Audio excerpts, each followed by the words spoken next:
You can work with your dream brands today. All it takes is creativity and a bold approach.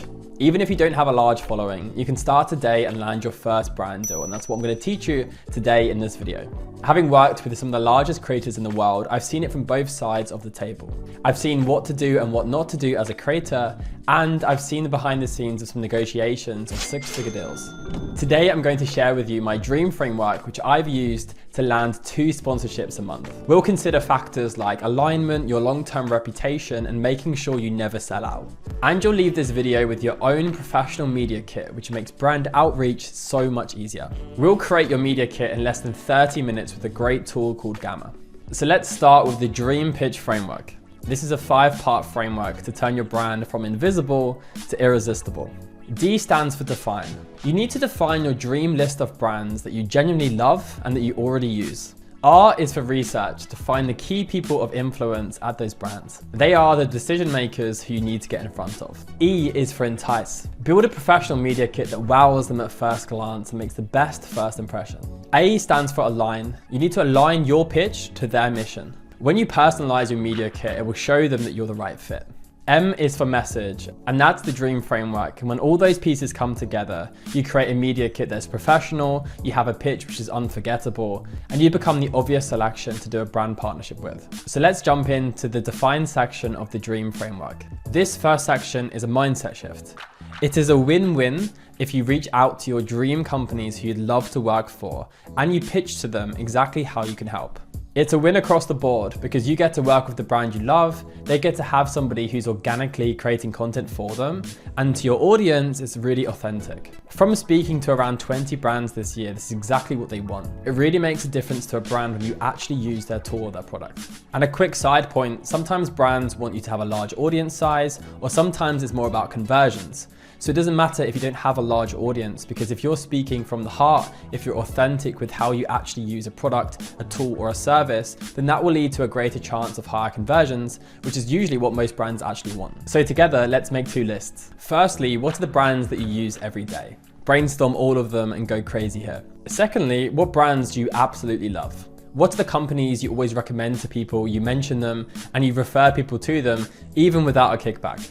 And as a good thought exercise, what brands would you actually pay to wear or to use? Now, of course, you can pitch to any brand from either of your lists, but the sweet spot is in the middle. So let's together draw a Venn diagram. So on the left, you have the brands you use every day, and on the right, you have the brands that you genuinely love. If there's something which you use and you love and it falls in the middle, then these are the brands you can immediately help because you're a raving true fan. Defining your dream list of brands is a really energizing exercise, and that's exactly what this is about. And honestly, this is a mindset shift, because just like applying for dream companies, most people never bother because they don't think they have a chance. Now, step 2 is to research the right people. You could create the most incredible media kit, the best pitch, but actually send it to an inbox which isn't even manned, or to send it to the wrong person, which is a really bad first impression. Now, it's actually really easy to find decision makers, particularly on the larger companies. So this is the thing, most people don't even go after the bigger brands. And then 2, they're usually actually easier to reach. You can use tools like LinkedIn and just search for job titles like influencer manager,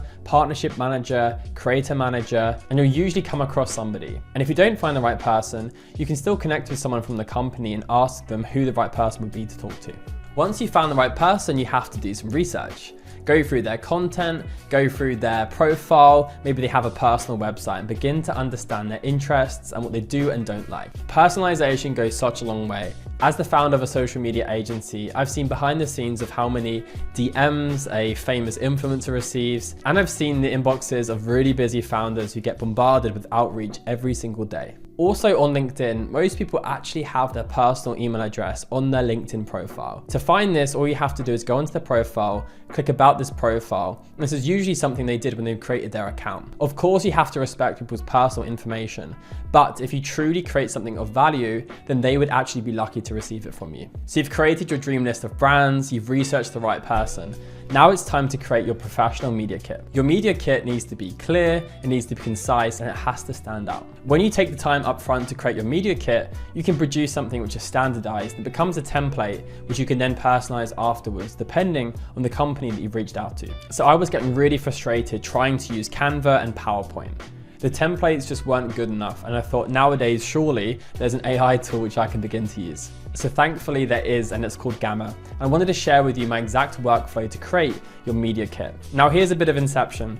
So I actually created the media kit using Gamma and pitched to Gamma for a sponsorship. And the result of that pitch is this video. So this video is actually sponsored by Gamma, as I successfully pitched to them that I used Gamma to create a media kit for sponsorships, and I convinced them that this would be a really powerful video for my audience. So now I'm going to share with you my media kit. I've created a standardized template, and after that I'll share with you how to personalize that. If you stay to the end of the video, you'll know exactly how to have successful outreach to win, just like I'm doing, at least 2 sponsorships a month. So now let's build your own professional media kit in Gamma. And just like with any AI tool, the more powerful your prompt, the more powerful your output is going to be. Gamma is so easy to use and it's really intuitive, and you can have a great result in minutes. So let me share with you how Gamma can create a presentation, particularly if you don't actually have a lot of information. So maybe you're someone like me, I literally revel in having a first draft done for me, and then all I have to do is just massage the images and the text and add the information as the final layer. So this is Gamma, and firstly we're going to head to the top section which says create with AI, and I'm going to generate a presentation because we want to create our media kit. So now it's time to add in our prompt. So I'm going to just describe what we're trying to make. I want to create a media kit with the following sections. Here you can just copy and paste the sections that I've shared with you, both for your standard media kit and then secondly for your proposal. So I'm going to just add in all the sections that I create, and we can obviously delete as appropriate. So we've got about them, about you, social proof, audience size, audience demographics, brand alignment, core objectives, pricing, platform metrics, and examples. And we can move them around in a second. So let's go, let's hit generate outline. So Gamma will ask you how many cards you want, which is essentially the number of slides in your presentation. So here we've got what it's automatically generating, and it's coming up with sort of subcategories without any guidance at all, which is amazing. So here we have professional media kit presentation, about you and your brand, about your audience. So what it's done is it's created 8 cards because I had that selected. So we actually need 1, 2, 3, 4, 5, 6, 7, 8, 9, 10. So let's actually have 10 cards instead. I'm going to just regenerate this. Now this is magic. So Gamma's creating the PowerPoint, and all I've done is asked it for the sections that I wanted. I haven't given it any other information or context, yet it's already beginning to create visuals and diagrams. And for the pricing there, it's created different sections. And for the next steps, it's got a timeline. So let's jump into the top and see. So because it didn't have images to share, it's created some AI generated images. So at the top here, we have my professional media kit presentation. So I can change this to be addressed to the person I'm looking to speak to, and I can add an image of myself there to the right, which is awesome. So if I wanted to change the image because I have an image of myself, all I have to do is press on the image and I can do different things. I can remove it, I can edit it, I can ask AI to make something else.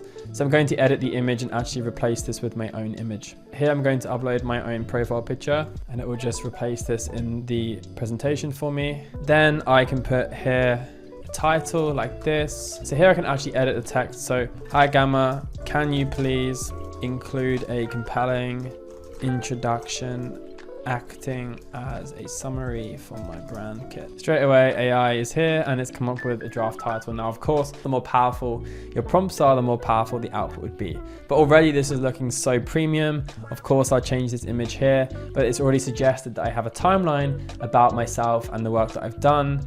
Here, I've got this nice sort of wheel, which can add in audience demographics, which I never would have thought of. Here, I've got graphs, which can include the followers that I have, and also the engagement rate. It's done this without me even asking for anything, which is incredible. So I can list my LinkedIn, my YouTube, my newsletter, and I can share logos of companies I've worked for, listing the title of the company and the results that we had, which is a really nice way of visualizing that information. I can share ultimately the goals. So the views of the content should lead to conversions and can lead to sales for the company. And then with pricing, I can add these different packages. And then lastly, it ends on a nice timeline. So this is literally incredible. I would never have designed this or thought to package up the information in this way. And you can also go to present mode at the top. So it is like a PowerPoint. And this is something you can then create a Loom on. So you can do a screen recording, walking through and pitching to the company. So this is looking incredible. I'm loving the color scheme already as well. It's really giving a nice brand aesthetic and a premium feel to the company. So if this was your standard media kit and you wanted to add sections, all you have to do is just add sections here. So you can actually duplicate whole cards to just duplicate over the information and edit it. You can move them around here and everything is customizable. So for example, if it was me, I'd have like testimonials probably throughout, but I'd definitely end on like the best testimonial that I have and social proof. I love this next steps last slide, and I love being able to have a personal touch at the start of my own picture. And it already made things like charts for us, but you can actually embed apps and web pages. You can add charts and diagrams, and you can add forms and buttons as well. And there's so many things that you can do, and there's just so much to play with. The fourth part of the Dream framework is to align your pitch to their mission. So now you have your standard media kit, and all you have to do maybe once a month or once a quarter is just to update the figures. So when was the last time you actually engaged with something that was generic? You have to personalize things, and this extra bit of effort really makes all the difference. So with your standard media kit, I'm going to walk you through some extra sections which you can use to completely transform the experience for the person who receives it. And in my opinion, this is the difference between your media kit being left on unread or you actually working with your dream company.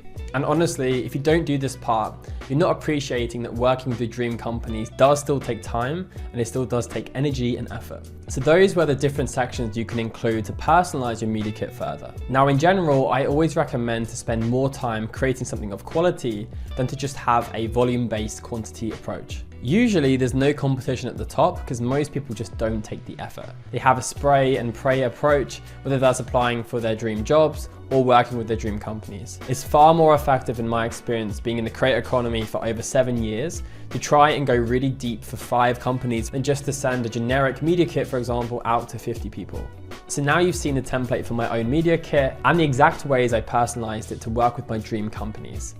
So now let's jump into Gamma, and I'll share with you the standard media kit that I made to pitch to my dream companies. So the first section is something which I call About You, and it's kind of self-explanatory because here you should have a picture of yourself, you should have your name, and you should have a short bio, really focusing and highlighting on your best achievements. So here I've put that I help entrepreneurs and high growth businesses to build authority online by creating content at scale. Now the reason that I wrote that is I wanted to prove that my target audience is the same as the companies. Next, I did a bit of a flex and I shared the business that I have and some of the leading clients that we've worked with, before ending on a summary of my audience size and some of my key achievements. Next, let's move on to the section called engagement. So here you really need to talk about your audience size, and you can pull in these stats from LinkedIn itself, LinkedIn's own analytics, or you can use online tools like Shield, Taplio, and Favicon, all of which have a free trial. So I used the free tool of Favicon here to get my own audience statistics. So here we have a ranking of my engagement score for my profile, my follower count, and crucially my growth every single month. We have metrics for audience, we have metrics for growth, engagement, and activity, and this really paints me in a good light towards the brand. So next, let's move on to the section of audience demographics. So companies always want to know where your audience are predominantly from. So is it the UK, is it the US, is it Europe, is it Africa? And you can get this information on LinkedIn itself. Now I was only able to get these analytics from each post, and it told me that my largest location is from London, so a UK audience. It showed me company size and it showed me job title. And you want to repeat this for different platforms. So for me, my largest audience is on LinkedIn, but I also wanted to share the audience size of other platforms I have. So I gave a image screenshot of my newsletter. I shared a really nice message I received from somebody, and then I shared examples of my newsletter and my open rate and my click rate at the time of sending the proposal.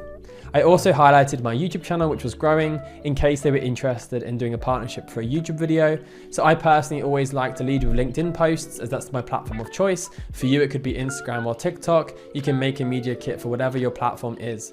But then I like to also share with them other platforms. So what I usually do is, whilst I may lead with LinkedIn as my main audience, I also say to brands that I can do newsletter sponsorships or a YouTube video, because the more my audience sees me actually use the brand, it's a win-win for the audience, the brand, and for myself. So when you're sharing information about platforms, always include natural screenshots of analytics, and the more raw and less polished, the better. So after the platform metrics section, you want to be sharing previous examples of sponsored content, because you can pitch the brand and say you're the next best thing since sliced bread, but nothing beats having somebody else say that for you, and to show them and to really reduce the stakes of doing a sponsorship with you by sharing what's been successful in the past. So here I included a link to a previous sponsored post with Fathom, the impression figures, the content itself, and that the client was ultimately happy. And I actually included a few posts from this company and then also from other brands as well, just to show that I'm not a one-trick pony and that I've created different types of content. So I've got carousel content, personal imagery content, and also I've got video content. And with every example, I included a testimonial because this really does help to de-risk a brand working with you. So I shared here 3 different content types with varying levels of engagement. This video post only had around 3,000 impressions, but it was like a tutorial for the brand, which is a lot more high signal and high value for that brand, and they absolutely loved it. And then here we also have more personal content, so it's a bit more mainstream, it's going for higher reach. But in these instances, sometimes it doesn't convert as well because the brand's company page or the link gets a little bit lost. Now, an optional last section you can do is just a bit of a flex and to leave a good lasting impression. So I wanted to share that I'm a LinkedIn learning instructor because that will really help give social proof and validity that LinkedIn selected me to do a LinkedIn learning course, which will bode well with the brand considering me for a partnership. And because I've met some really incredible people and had the pleasure to work with them, I included this last section just to show who's already kind of pre-vetted me and who I've already worked with. So there's my standard media kit and that's my template. When I'm pitching to a brand, I actually duplicate that in Gamma and create a custom proposal with some extra sections to personalize it that make all the difference. So now I'm going to walk you through the exact sections I added, which has landed me some successful partnerships. So the first section, which I actually add to the top above about you, is about them. So you really need to speak to the person who you're reaching out to. So here for the company called Made Up, I've actually presented it to the decision maker, a guy called John Bellion, and I've included a very concise summary of what a successful partnership would be and why I got in touch. So I put here, this proposal aims to establish a long-term partnership that amplifies visibility for Made Up, creates consistent touch points and demonstrates my genuine, authentic support for the brand. And that goes next to the picture of me. So all you have to do is when you found the decision maker, just add their name here, add the company's name and include this brief summary, which should be scannable at best. So under the sections of your audience size and your demographics and recent examples of sponsored content, I've included a section which is called brand alignment. So here I actually used Gamma to create a logo for Made Up companies. So I just asked AI and it produced this really awesome logo. And then the reason I call this brand alignment is that you want to just state the exact reasons why you've got in touch with them. So what is your own vision, your own mission for the partnership, and why should they care? So for example, I listed here 3 benefits.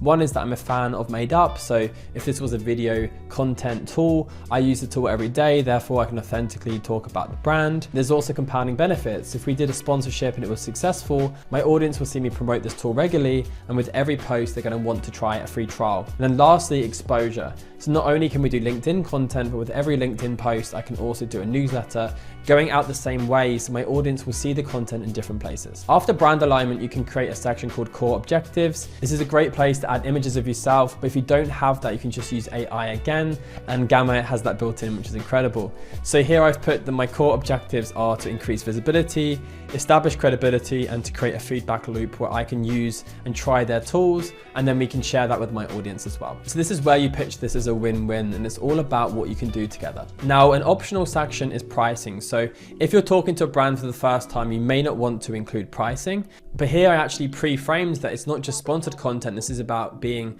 a brand ambassador in a long-term partnership, which led into my own package options. And I've just drafted some options here based on typical pricing. So if you're creating the content, you're taking time to create really creative content which speaks to your audience, you can charge a monthly retainer, for example. And if you have a YouTube channel, a newsletter, you can actually dial up or down those cadences. And it really depends on how large your audience is. However, if you don't have a large audience, you can still charge a premium if you're creating unique bespoke content which they can use online on their social media platforms organically, and maybe also in their ads. So I do recommend to have a high price because it's your time, it's your energy and your reputation, and the affiliation with your brand that the company is ultimately valuing in purchasing. And because they can use the content again and again and again as it's an asset, you should always price high because believe me, they're always going to negotiate you down. And then it brings to our ending where you really need to answer the question, now what?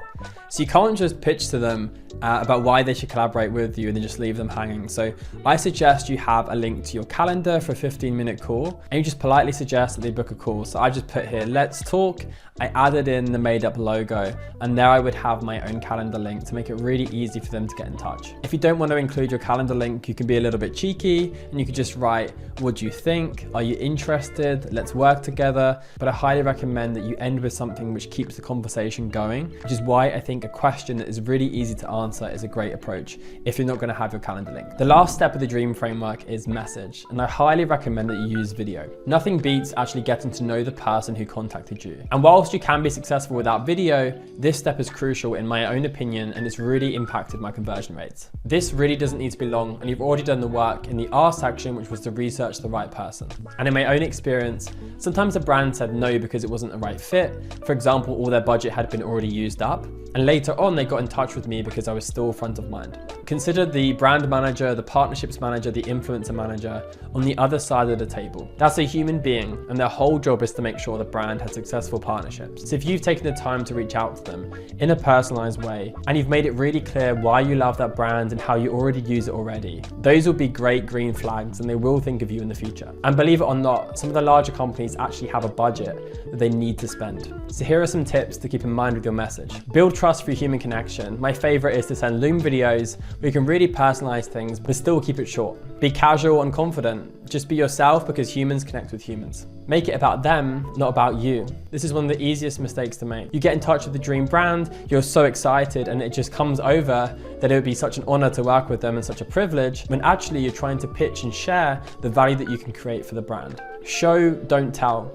If there's ways that you can actually show evidence of the impact you would have working with them, do that. Don't just tell them that if you were so lucky enough to get the opportunity, you'd go on to do X, Y, and Z. Actually show them at least the first part of the process. And lastly, just make sure you're giving off the energy that this is genuinely a good opportunity for them. This is not you begging to work with the brand, because that energy is just off-putting. So to share with you how the sponsorship actually came to be with Gannon. So last year they got in touch with me, but it went to my personal Gmail, and I actually didn't see the email. And that just shows you the power of follow-ups, because I actually missed the opportunity. I didn't actually get back to Gannon until months later. When I checked out the company and I saw the great work they were doing, I reached out to make this collaboration happen, but I didn't get a response. I then had to follow up 2, 3, 4 times, and I'm so glad that I kept following up, because Gannon had a rebrand and they were looking for content creators and influencers to share on LinkedIn. So the mindset shift here is you're not being rude if you follow up. People are busy, but you have to do everything in your power to stand out, because no company and no brand owes you anything. Now, lastly, before you go ahead and use your media kit, I wanted to just share some final thoughts on my own experiences of working with different companies.